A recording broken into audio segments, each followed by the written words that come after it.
इस कहानी की शुरुआत में हमें एलियन और उसकी पत्नी को दिखाया जाता है। ये दोनों के दोनों एक रियल एस्टेट एजेंट के साथ घर देखने के लिए जाते हैं क्योंकि इन्हें घर खरीदना है। रियल एस्टेट एजेंट इन्हें घर दिखाता है और जब ये बेडरूम में जाते हैं तो वहाँ की खिड़की से बाहर देखते हैं जहाँ पर एक पुरानी कार खड़ी होती है।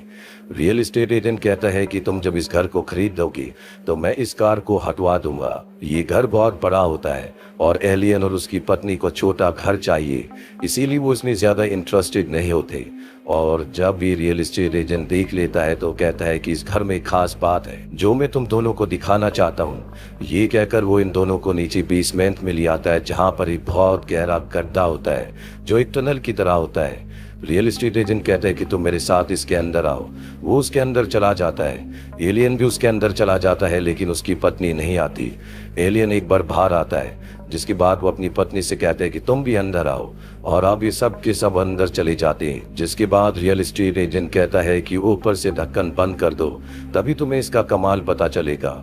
एलियन की पत्नी ऊपर से डोर को बंद कर देती है और ये दोनों के दोनों हैरान हो जाते हैं कि गए तो 20 मिनट में थे लेकिन अब ये फर्स्ट फ्लोर पर है। साथ ही जब यहाँ पर आए थे तो शाम हो रही थी पर अब सुबह हो रही है। इन दोनों को कुछ समझ नहीं आता कि क्या हुआ। रियल एस्टेट एजेंट इन दोनों को बताता है कि जिस टनल के अंदर हम गए थे वो एक टाइम ट्रेवल पोर्टल है जिस वजह से हम समय में 12 घंटे आगे आ चुके हैं। हम उसमें कल शाम को गए थे और आज सुबह हम यहाँ से बाहर निकले हैं। एलियन और उसकी पत्नी के दिमाग में और भी बहुत सारे सवाल हैं लेकिन रियल एस्टेट एजेंट इन दोनों को कहता है कि इस घर को और भी बहुत सारे लोग खरीदना चाहते हैं और अगर तुम इस घर को खरीदना चाहते हो तो तुम्हें जल्द से जल्द फैसला लेना होगा। ये कहकर वो हाथ से निकल जाता है। एलियन की पत्नी एलियन से कहती है कि घर पहुंचकर हम फैसला करेंगे कि हमें ये घर खरीदना है या नहीं। ये दोनों अलग अलग कार्स में आए होते हैं और अब जैसे एलियन की पत्नी रोड को क्रॉस करने वाली होती है वहां पर उसे 2 बच्चे दिखते हैं। कुछ दिनों के बाद हम देखते हैं कि एलियन और उसकी पत्नी ने इस घर को खरीद दिया है। एलियन को वहां पर एक बिल्ली भी दिखती है जिससे वो बहुत प्यार करता है। वहीं एलियन की पत्नी नीचे बेसमेंट में जाती है जो बड़े ध्यान से उस पोर्टल को देख रही होती है जो कि एक टाइम ट्रेवल पोर्टल है। ये दोनों इस घर को खरीद कर अब बहुत खुश है। अगले दिन एलियन अपने बॉस को और उसकी दोस्त को बुलाता है। ये सब के सब बाहर गार्डन में वाइन पी रही होती। एलियन का बॉस देखता है कि वहां पर वही पुरानी गाड़ी है। रियल एस्टेट एजेंट ने अब तक इस गाड़ी को यहाँ से नहीं हटवाया। वो उस गाड़ी के अंदर बैठ कर देखता और बताता है कि गाड़ी बहुत ही अच्छी है तो मैं इस गाड़ी को ठीक करवा कर यूज करना चाहिए। पर एलियन को गाड़ियों का शौक नहीं है। इसके बाद उसका बॉस गाड़ी से बाहर आता है और एलियन से उसकी पत्नी के बारे में पूछता है। एलियन कहता है कि वो घर के अंदर है। हम 12 घंटे पहले देखते हैं जहाँ पर एलियन की पत्नी नीचे बेसमेंट में उसी टनल को उसी पोर्टल को देख रही होती है। जिसके बाद वो पोर्टल के अंदर जाती है और 12 घंटे बाद यानी कि अगली सुबह वो फर्स्ट फ्लोर से बाहर निकलती है। जिसके बाद वो देखती है कि एलियन, उसका बॉस और उसकी बॉस की दोस्त नीचे गाड़ी के पास खड़े हैं। वो उन सबसे मिलने जाती है और बताती है कि वो वॉशरूम में थी। अभी सब के सब रात को डिनर करने के लिए बैठते हैं जहाँ पर एलियन का बॉस कहता है कि मेरा एक राज है। मैंने अभी अभी अपना इलेक्ट्रॉनिक ट्रांसप्लांट ऑपरेशन करवाया जिसे मैं अपने फोन से कनेक्ट कर सकता हूँ। एलियन भी अपने घर के राज को नहीं बताना चाहता है पर उसकी पत्नी उसे मना कर देती है क्योंकि टाइम ट्रेवल के साथ साथ इस घर का एक और राज होता है। जो भी उस पोर्टल के अंदर जाएगा वो 12 घंटे आगे तो चला जाएगा पर उसकी उम्र 3 दिन घट जाएगी और यही कारण होता है कि एलियन और उसकी पत्नी ने इस घर को खरीदा था। अब एलियन का बॉस अपनी दोस्त के साथ यहाँ से चला जाता है जिसके बाद एलियन की पत्नी उसे उस पोर्टल के पास ले जाती है और कहती चलो इसके अंदर चलते हैं। एलियन कहते हैं कि सुबह मुझे टाइम पर ऑफिस जाना है इसलिए मैं नहीं आ सकता। वो सोने के लिए चला जाता है पर एलियन की पत्नी उस पोर्टल के अंदर चली जाती है। अगली सुबह ऑफिस जाने से पहले एलियन उसी पोर्टल के ऊपर देखकर अपनी पत्नी से कहता है कि मैं ऑफिस जा रहा हूँ। ऑफिस आने के बाद वो अपने बॉस के कमरे में जाता है और उसका बॉस उससे पूछता है कि जो मैंने अपना इलेक्ट्रॉनिक ट्रांसप्लांट ऑपरेशन करवाया है इस बारे में तुम्हारा क्या कहना है। वो कहता है कि इस बारे में मेरा कुछ कहना नहीं है, मैं आपको इसके लिए जज नहीं करूंगा। वही हम एलियन की पत्नी को देखते हैं जो 12 घंटे के बाद उस टनल से यानी कि पोर्टल से बाहर निकलती है। जिसके बाद वो अपनी जवानी की फोटोज देखना शुरू कर देती है क्योंकि वो एक बार फिर से जवान होना चाहती है। इसलिए वो पोर्टल के बाहर एक शीशा लगा देती है ताकि जब भी वो पोर्टल से बाहर निकले तो अपने आप को देख सके। और शीशा लगाने के बाद एक बार फिर से वो बेसमेंट में जाती है और उस टनल उस पोर्टल के अंदर चली जाती है वही रात को हमें एलियन की बॉस को दिखाया जाता है, जो अपनी दोस्त से कहता है कि मेरे इस इलेक्ट्रॉनिक ट्रांसप्लांट ऑपरेशन से शायद एलियन की पत्नी खुश नहीं है, क्योंकि उसने मेरी इस बात का कोई जवाब नहीं दिया था। वही हम देखते हैं कि एलियन के घर पर उसकी पत्नी पोर्टल से बाहर निकलती है और एलियन के पास जाती है, जो कि ऑफिस से आकर सो चुका है। वो एलियन को जब आकर पूछती है, क्या तुम्हें मेरी उम्र कम लग रही है? एलियन कहता है कि तुम मुझे पहले जैसी लग रही हो। मुझे डर लग रहा है, क्योंकि जब मैं आज ऑफिस से आया था तो घर के बाहर जो कैट है वो बहुत अजीब रिएक्ट कर रही थी। ऐसा लग रहा था जैसे मानो कोई खतरा आने वाला है। हमें उस पोर्टल को हमेशा के लिए बंद कर देना चाहिए। पर एलियन की पत्नी साफ साफ मना कर देती है और एक बार फिर से उसी पोर्टल के अंदर चली जाती है, क्योंकि वो जल्द से जल्द जवान होना चाहती है।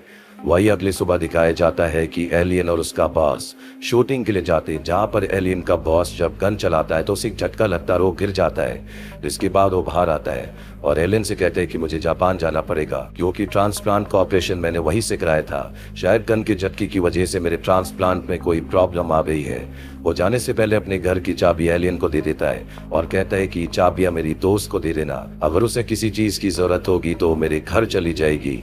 इसके बाद एलियन बॉस की दोस्त के घर चाबियां देने के लिए चला जाता है। वही एलियन की पत्नी को दिखाया जाता है, जो बार बार पोर्टल के अंदर जाकर बाहर निकलती है और उसके चेहरे पर कोई बदलाव नहीं आता।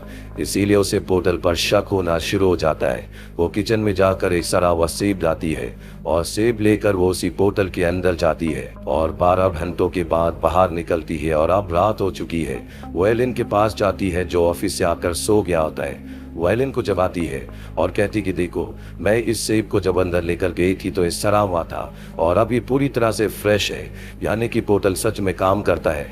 तुम पोर्टल के बारे में कभी किसी को कुछ मत बताना।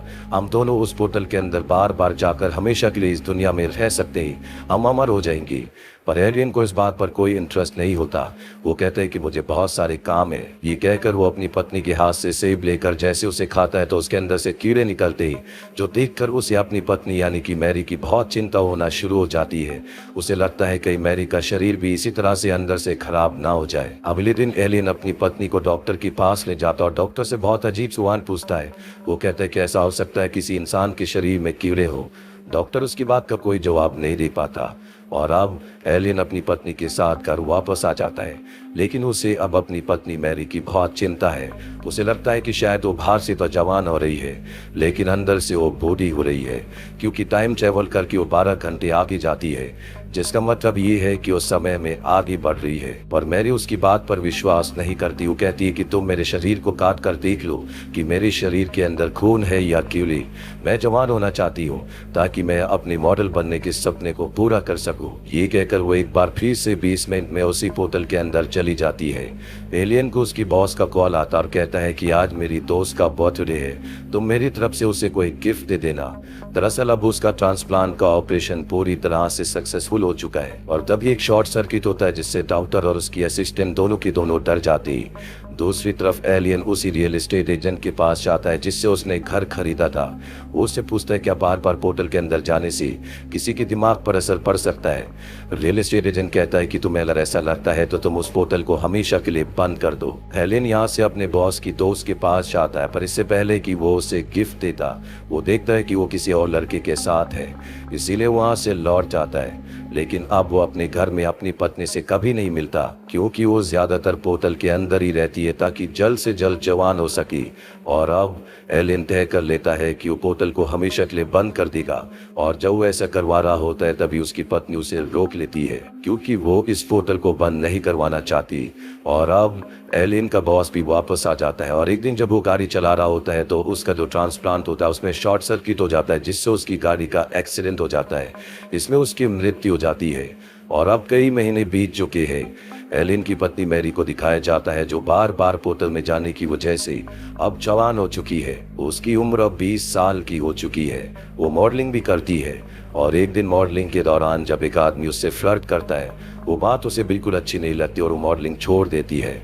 पर अब भी वो हर रोज उस पोर्टल के अंदर जाती है ताकि वो और भी खूबसूरत और भी जवान हो सके, लेकिन ऐसा करते करते उसकी दिमागी हालत खराब हो जाती है, जिस वजह से एलियन को अपनी पत्नी को मेंटल हॉस्पिटल में एडमिट करना पड़ता है। जिसके बाद एलियन घर पर आने के बाद उस पोर्टल को, उस टनल को हमेशा के लिए सील करवा देता है। एलियन की पत्नी मैरी को हॉस्पिटल में दिखाया जाता है, जो अपने आप को मारने की कोशिश करती है, और जब वो अपना हाथ काटती है तो उसके अंदर से खून नहीं बल्कि कीड़े निकलती है, जिस तरह से सेब के अंदर से कीड़े निकले थे। बार बार उस पोर्टल का इस्तेमाल करने की वजह से वो बाहर से तो जवान हो गई, लेकिन अंदर से उसका पूरा शरीर सड़ चुका है, और अब वो इस चीज को कभी रिवर्स नहीं कर सकती, यानी कि अब उसका अंत निश्चित है। इस दुनिया में जो नेचर ने चीजें बनाई है, कभी भी उससे छेड़खानी नहीं करनी चाहिए। हमेशा नेचर के साथ अपनी बढ़ती उम्र को एक्सेप्ट करना चाहिए। जो लोग ऐसा करते हैं वो हमेशा सेटिस्फाइड रहते हैं, खुश रहते हैं, और जो लोग अपनी जिंदगी को, अपनी बढ़ती उम्र को एक्सेप्ट नहीं करते, वो हमेशा तनाव में रहते हैं, जिसका कभी कोई सोल्यूशन नहीं होता। उम्मीद करते हैं कि ये कहानी आपको पसंद आई होगी।